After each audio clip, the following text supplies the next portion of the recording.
ինչքան սարսափազդու են մի շարք լրատվամիջոցներում և սոցիալական ցանցերում վերնագրերը, հազանգերը, գնահատականները, այնքան ավելի անկիրք են անցնում մեր հարցոպատասխանները լրագրողների հետ։ Ընդ որում սա այսօրվա մասին չի միայն, այլ արդեն շատ տևական ժամանակ,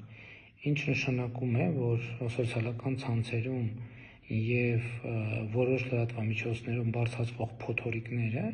իրենք պարզապես արհեստածին են, fake են և այդ անկիրք մթնոլորտն է հարցոպատասխան, նշանակում որ դրա մասին բոլորը գիտեն, որ fake է, բայց դա դառել է կյանքի անբաժանելի մաս։ Հակառակ դեպքում այդ բոլոր ահազանգերը կգային և կդառնային հարցոպատասխանի նյութ։